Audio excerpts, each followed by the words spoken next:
to City Beat, and it's our pleasure and my pleasure, really, to talk to you for the first time as Mayor Ashford. Hello, and how are you, Kevin? It's great to see you as always, and for me, this is, I'm really proud of you because I've known you the better part of 40 years, Anita, yes. And I know that you've given public service all of your life, yes. And for this, I'm really proud that you've become the mayor of Port Huron. So congratulations. Thank you so much, Kevin. Glad to be here. So tell me, and I know that you know, historically you've had a lot of influence with what you've been able to serve. Mm-hmm. But when did you decide that you wanted to be mayor of Port Huron? You know what? It wasn't a decision that I made, and this may sound kind of far for some people, but for some people it may sound close. My decision, it came in the form of a call. As you know, I'm a woman of faith, and and it wasn't my desire or just quick to be mayor of Port Huron or anything, but I was just sitting at home one day in a thought, and your thoughts come from Him if you're planning. It can come from a whole lot of other places, but something like this has to come from my Father. And so it was a call from Him. And my response to it, at first, I just kept doing everything I can. And I thought about all the other people I read about that wanted to run the other way, how Jonah ended up in or whatever, and Jeremiah, and I take my faith very serious. And I thought about all that. And then I think it was a month into that thought that I better be obedient. So all what people see was just an act of obedience to my Father, and that is the God's truth. And I thought, you know what, I'm following, I'm doing the right thing. And he equipped me all that time, all those 19 years, and He knows your path. And so I'm just, feeling confident that this is where He wants me to be, and I'm going to be and do the best I can according to my Father. So I'm just in awe. It's not so much about being mayor, but it's about doing what He expects me to do. I want to please Him first, and He automatically blesses everybody else. So that's where I am with this. And people may call it bougie, you call it what you want to call it, but I call it God-given, and it's a blessing. And I'm glad He's using me in this capacity.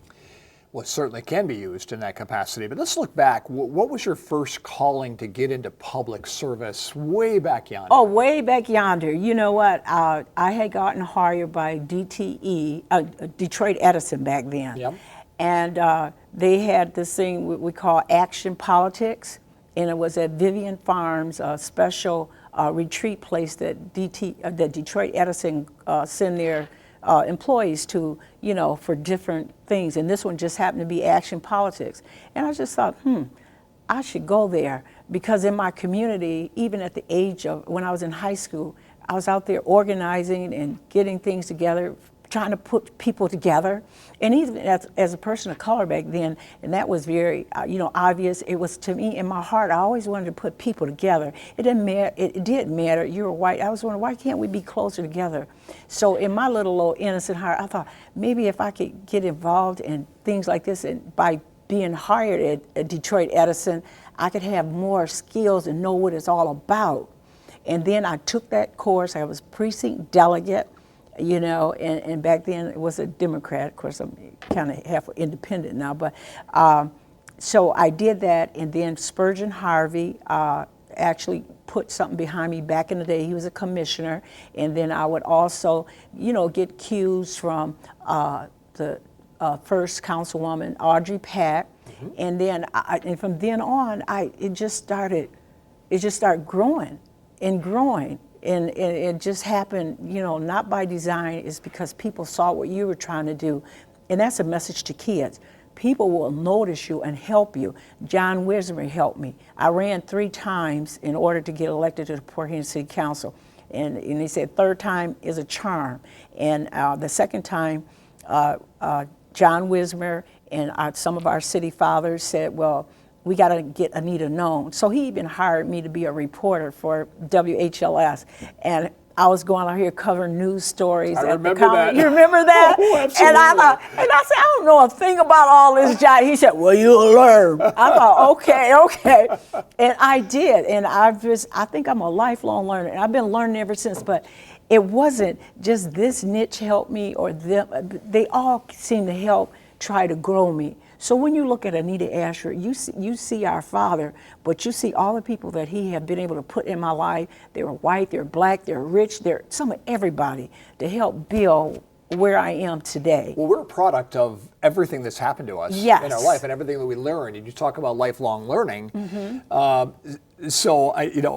When I saw that you were going to run, I know your age. Right, I'm like, yeah. she's still got something to give at 74 years old. Right, I mean, that's amazing. First of all, you look about 60, and I'm not just Oh, saying come that. on. But Really? but no, seriously, you still look like you're ready to go. Well, I tell you, before I did all this, I had my annual checkups, and he looked at me. He said, "You're fine." I thought, well, I hope so, because you'll never know what's hidden or whatever. But all that checked out, and I felt good. So a plug in there about wellness and the YMCA and everything. You know what? Help keeping you balanced and moving, and particularly in your mind going too. That your brain, keep it going. So I just feel good and just ready to go. I am fired up. So as you look at your position now as mayor, and obviously you're one of the faces of the city now, but you work with council and you work with James Freed as the city manager, but did you have any just heartfelt things that you were kind of running on? I know that you have so much experience in the background, but were there things that you really wanted to accomplish as mayor even before you ran? Yes, before I ran, I actually ran on, of course, integrity. A strong, always been a person of integrity, and change. And I knew it was change because even when I retired, it's just something automatically. It's what's built in life itself. You can't stay 2 years old for a long time, and you can't, your eyesight. Maybe I was farsighted inside, but there's something more to that than we know as human beings. You do have to flip that over and give the people. Actually, it's a healthy kind of a change. So it wasn't that you have to not like somebody or you're mad about this issue. No, it's not that. And that positioning, to me, it comes from God. They'll tell you when you move, he's in the promotion business, not me. But you just have to stand ready and recognize it. So integrity, change, and accountability.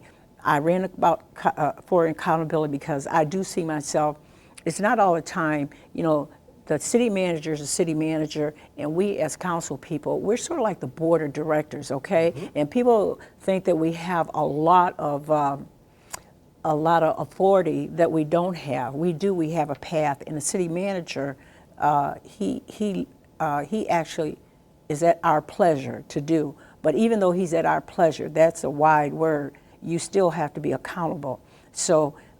To me, I thought strongly we should be in the face where I as, the only reason I'll use I this time, because you're going to have to be a leader, and that is, you can't have a multi-mixed presence with people.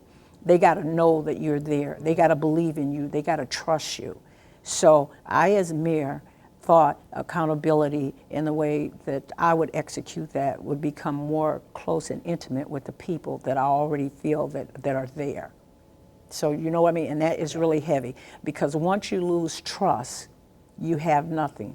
And that trust leads to belonging, no matter who you are. I have to be able to relate to you where you are. I'm not asking you to be a scientist or something, or you have this much money, or you look like me. You don't have to look like anybody. You just have to be a human being. That's all you have to be. And last, and certainly not least, is leadership. And all of those kind of go together. They chime together. And it's all authentic, it's genuine, and it's nothing that I have to practice to do. It's just there, and it's what's going to take to get us from where we were to a greater place, to where we can be.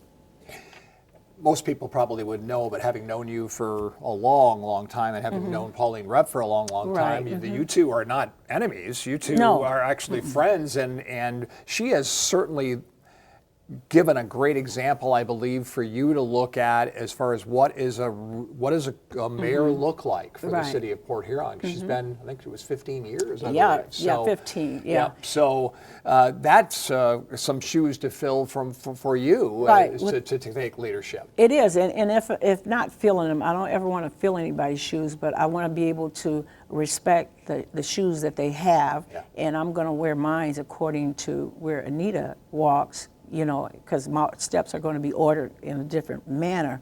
But what I will say about that is that, when you lead, there's all kind of cultural backgrounds, all kind of skill sets, and all kind of, and you're not the same. But you're unique.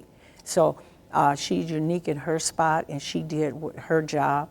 And I expect not to be her, but I expect to be Anita in a leadership. And so I'm confident because of my father. So I'm confident in that. And I like to thank her because without her and anybody else that came along in that same path, those are the shoulders that you build on. So I'm hoping that she sees this more as a compliment than anything.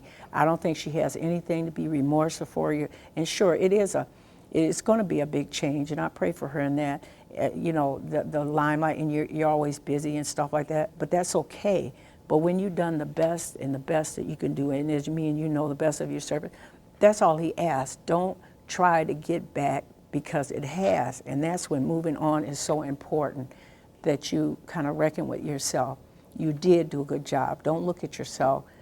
Pauline, if I was talking to her today, and I did talk to her before I ran, I had already put up for it, but I did tell her, and I told her why Pauline is just something in my world of faith that I just have to do. But I said, I'm not mad at you or anything. It's nothing you're doing. I said, it's something more than me and you. It's never about me and you. It's never about people. Yeah. It's always been about him. It's what he And maybe it was just your time.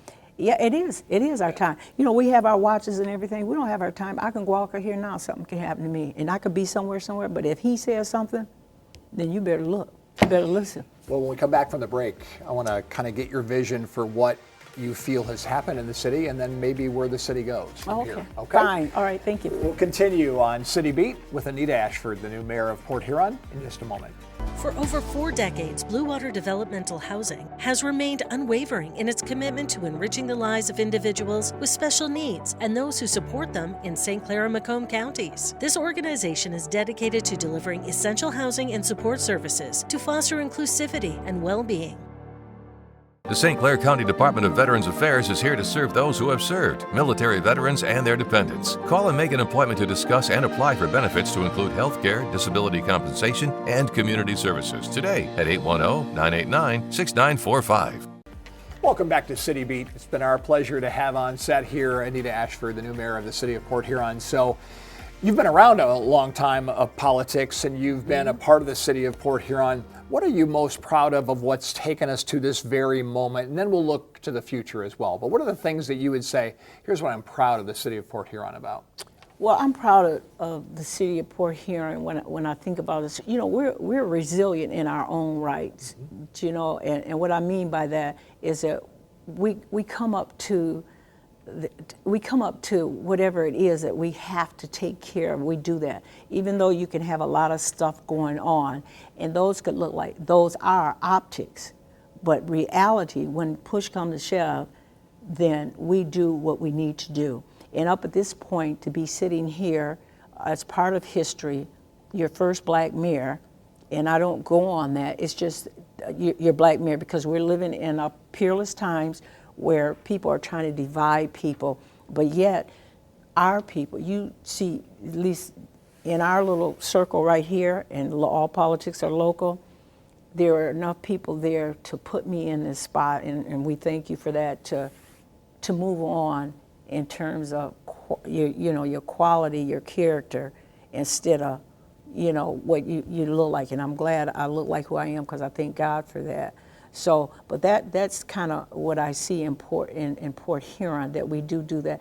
And I know some things are still out there, but I'm hoping to do another greater job in terms of helping to pull us more closer together, and not just because you got to have those relationships to know that when you vote for me, it was a vote for you. So you're just as much as responsible as I am.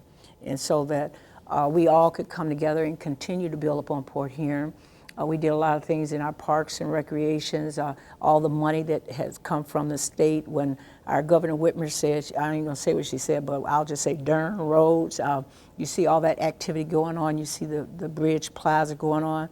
And I think that our city manager is doing a good job there in countering some of our grave concerns about if you're going to build that, we don't want this loop to have emissions where trucks are sitting there. So we're doing a lot. Our Parks and Recreation, Nancy Williams, she does a great job, and Kim Harmer in spearheading, the grants that are coming through, and all this makes a difference. And right now, there's one item that we are working on, and that is the revenue sharing trust fund that we're trying to get into place. And that is so important because the city of Port Huron, and we are, in reality, we're losing population. And I'm hoping that, and that was one of the things that I was worried about. And I put that there first because if you don't have the population or whatever, and all what we're doing becomes nil and void, to your standing. So we got to be about something and building and attracting all those things.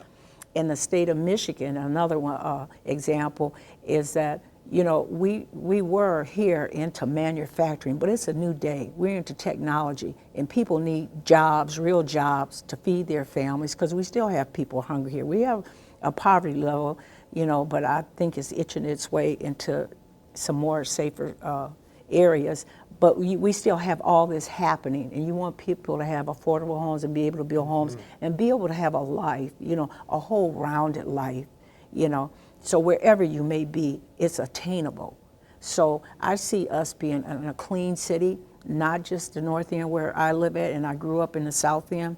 We want to be able to encompass all that and bring us a little bit more, and it's not going to be like Rome was built in a day. We have to work on this. And you have to trust us to try to get there, and you have to help us get there, So patience, a Job, but we're going to get there, and that's what I'm hoping to see. So I know one of the things that has really been a positive, I think, for the community, and I think what you've seen it manifested in a vote around the county about parks, how important parks, but that I think has been a thing that really Port Huron could be an example for other communities on what and the parks all over the city, North End, South End, anywhere where there's been a lack of parks, even bringing a park to them, and that's an important part of a community. Very, because that's where your family nights, the kids there, you have a park to go through, and whether it's therapy, relaxing, there's something for you there, watching your kids. So you talking about an example, we're models. Across here, I think that Port Huron and Nancy, they have gotten national recognition on behalf of how we are able to do that. And I like to put a plug in here for the ARPA funding, because we wouldn't have been able to do half of some of this, and also the donors, the philanthropy that comes forth. That's where we call the matching, all those monies. So we're all in this together. But we have a city council and a city manager that that can see this, because you got to have some kind of a vision. And the only thing I say is that we just have a priority with that vision. You can have a vision, but structurally wise, that priority is what connects it and what flows. So we can't go out here and do this and do that and do this stuff, but you're going to have to look at the kind of core stuff to help bring us together in order to enjoy these parks. You mentioned briefly philanthropy, but it really has been, and I think you and I both were around in the day where there was not collaboration in our community, the county and the city barely speaking, but evolving in the 2000s to today, it's been the city, the county, philanthropy has been a big part. The Community Foundation of St. Clair County. Blue meets green. Blue meets green. So the whole collaborative spirit, I think, has been another example for other communities of how do you move forward together, because it's not just about the city of Port Huron city limits. It has to be cross there, and I actually, when I get around the table on the state level, I tell them about Blue meets green and people, and and how we're able to come together, and not only that, the cooperation we get out. I always call them business, not busters, but our chambers of commerce who do a fantastic job. Thelma and Joyce and her team, they actually seal it, because you got to have those businesses in there. Our businesses do one heck of a job with keeping us together, and they almost put it to the point that we're not competing, but we know we need to partner. We don't need to. That is a must. But we're not competing because we are so great. We have all the ingredients to put this together like what we have and are doing, that we complete whatever is out there that you think. So we don't have, we're good in our own rights. It's not bragging, and then in the beginning it might be a little bit, but you know what? But we're that confident. Your Blue Meat Green, your community foundation.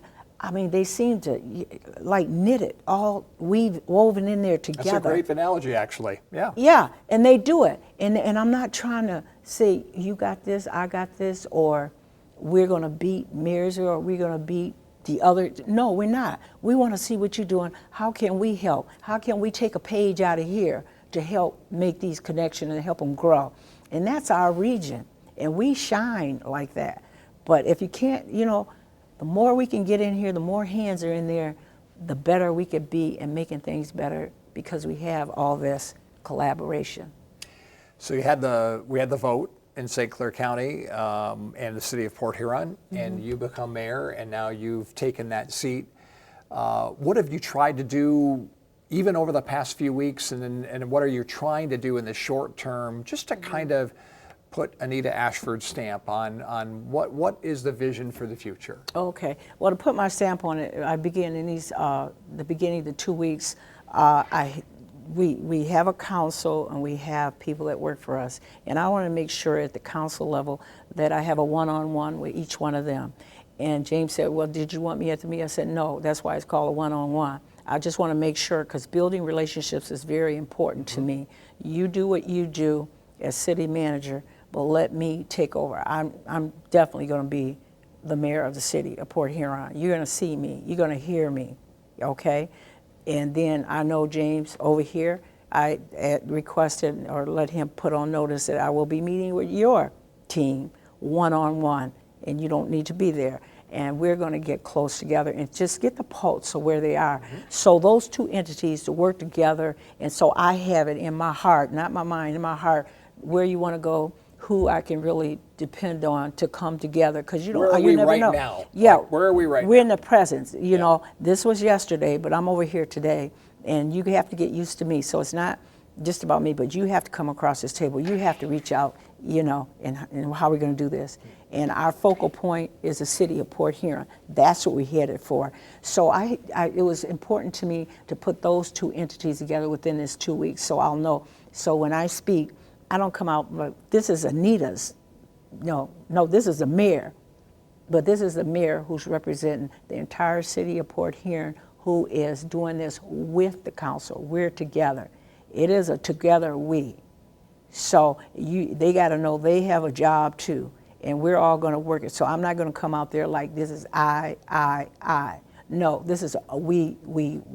And so there has been some low-hanging fruit that someone at the South End came to me and said, well, since you're the mayor, can we get some lights on 24th Street by Knoxville? And in the past we've done things out there, but that's what I mean when you do spot stuff, it doesn't look like you're doing anything. And we have been doing stuff, the Lincoln Park, the pickleball, and we got a great industrial park store out there. I mean, there's things, and we got the NIV, the Neighborhood Improvement Authority, NIA, authority that's going on. And so, but just to put some, teeth in what I'm getting ready to say. So the young lady said, well, why can't we have lights, like the North End? And, and sometimes you can't get out of the concept. But as a low-hanging fruit, we shared that. This wasn't Anita's idea, but it was their idea. You got to let them know that they count too, and they got to see that. So we're going to start, hope it's annual, they're putting lights and things on Knoxville.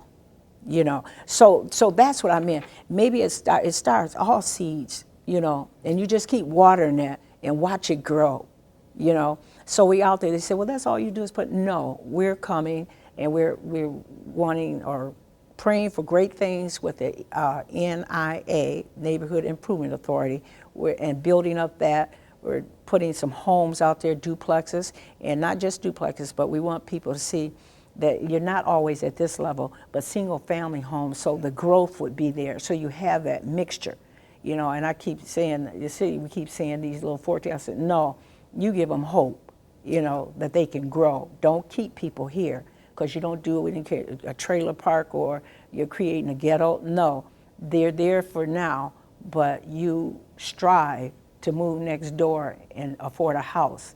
And I think that we got something from our assistant planning director, that Huntington, we always done that, but this is in a bigger way where Huntington is providing funding for first home buyers.